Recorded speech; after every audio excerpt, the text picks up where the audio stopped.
এরপর মমিনুল ইসলাম রুবেল আপনি জানতে চেয়েছেন বাথরুমে উলঙ্গ হয়ে গোসল করা যাবে কি?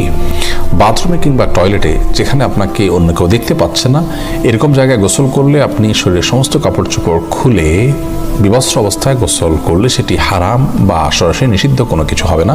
আমাদের মনে রাখতে হবে যে একটা সময় পৃথিবীতে মানুষের বেশিরভাগ মানুষেরই অনেক বেশি কাপড় চোপড় থাকতো না, অনেকেরই একজোড়া কাপড় থাকতো যেটা দিয়ে তিনি তার জীবন পার করে দিতেন। আজকাল আলহামদুলিল্লাহ আমাদের অনেক কাপড় চোপড় রয়েছে। তো যার সামর্থ্য আছে এরকম অবস্থায় তিনি সকল কাপড় চোপড় খুলে গোসল করাটা তার জন্য অনুত্তম। একজন সাহাবী নবী আকরাম সাল্লাল্লাহু আলাইহি সাল্লামকে এই ধরনের একটি প্রশ্ন করেছিলেন, তিনি তখন তার জবাবে বলেছিলেন যে লাল্লাহু আহাক্কু আন ইউস্তাহিয়া মিনহু, কেউ একাকী আছেন, নির্জনে আছেন, তাকে কেউ দেখছে না, এমত অবস্থায় তিনি সকল কাপড় চোপড় খুলে ফেলবেন। এই বিষয়টি অনুত্তম, কারণ আল্লাহ তাআলা তাকে দেখছেন, আল্লাহর প্রতি তার লাজ লজ্জা থাকা উচিত অন্তত।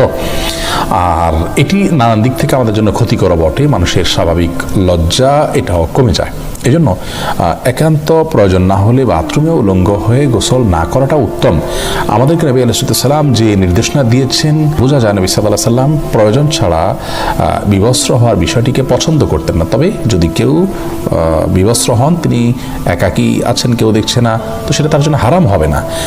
একটা হলো অনুত্তম আর একটা হারাম, দুই জিনিস। কিন্তু হারাম হবে না বিষয়ের কারণে, গুনাহ হবে না ওটার কারণে, কিন্তু অনুত্তম হলো একজন মুসলমান অনুত্তম কাজ থেকে বেঁচে থাকার চেষ্টা করবেন, কিন্তু প্রয়োজন হলে তিনি এটি করতে পারেন।